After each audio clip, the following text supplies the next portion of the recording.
Qaar badan oo inaga mid ah ayaa soo maray marxalado adag oo arxan-darro ah. Noocyada iyo saameynaha ka dhashay way kala duwanaan karaan, laakiin asal ahaan waa isku mid yihiin. Darnaanta arxan-darrada awgeed, aadamuhu ma u helin magac ku habboon oo ka ahayn xayawaannimo.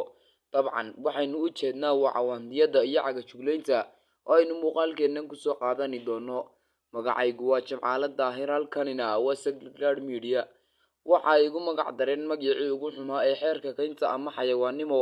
Xeerka kayntu waxa uu jideeyaa xayawaanba ka yar uu cuno, oo aan ka xoog weynin marnaba naxariis, dabacsanaan iyo ilaalin u samayn ka awoodda yar. Sidaas darteed ayaa cawaandiyada iyo cagajuglaynta loogu magac daray xeerkii xumaa ee kaynta.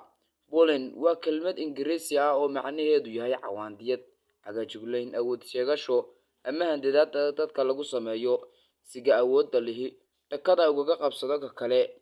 Awood sheegashadu waa nooc ka mid ah cadaawadda. Cadaawadu waa dhibaato qadiimi ah oo la soo bilaabantay aadamaha.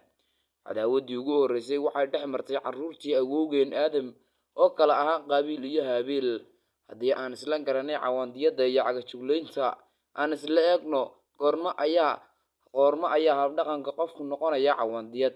Habdhaqanka qofku waxa uu cawaandiyad noqonayaa marka laga helo saddexdan calaamadood: haddii uu si ula kac ah u weeraro, handado ama ugu cawaandiyoodo qof kale; haddii uu si joogto ah ugu cawaandiyoodo oo uu kaga dhigo dumarnimay legdaan kama kacaan; iyo inuu si uun ugu awood badan yahay qofka uu cagajuglaynayo jidh ahaan iyo ruux ahaan. Haddii aan isla garanay goorta la dhahayo waa cawaandi qofkani, jeerkana aan isla eegno noocyada cawaandiyada. Marka si guud loo dul istaago, waxaa jira 5 nooc oo cawaandiyada.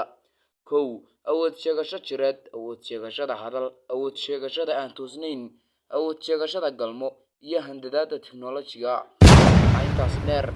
Waxaa intaas dheer handadaad awood sheegasho oo dhammaan dadyowga caalamku kala kulmaan madaxdooda, kaasoo ah xoog sheegasho oo ah in argagax la geliyo shacabka si loo hoos geeyo taliska macaangaga ah ee kolka talada ku fadhiya.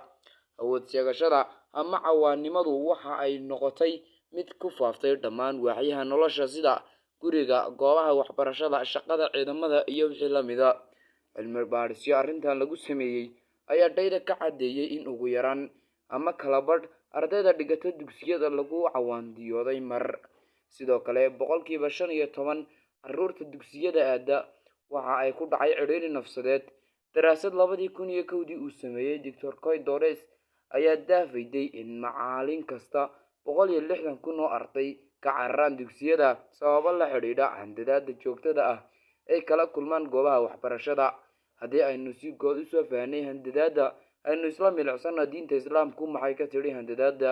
Waxa uu Alle xumaan ka naasahane xadiisul qudsi ku yidhi, dagaal ha iga fisho ka dhiba addoommahayga mu'minka ah. Dhanka kale, rasuulku waxa uu yidhi, Ilaahay wuu cadaabayaa kuwii adduunka ku cadaabi jiray dadka. Si weyn ayaa khulaafadii Islaamku wax uga qabteen handadaadda, oo waxaa daliil inooga filan qisada dhex martay Cumar bin Khataab iyo Cumar bin al-Caas oo hogaamiye uga ahaa Masar. Intaas ayaynu kusoo gabagabaynaynaa muuqaalkeenii aynu ka hadlaynay handadaadda. Haddii aad ka heshay muuqaalka, like saar, lana wadaag saaxiibada. Faallada iyo commentiga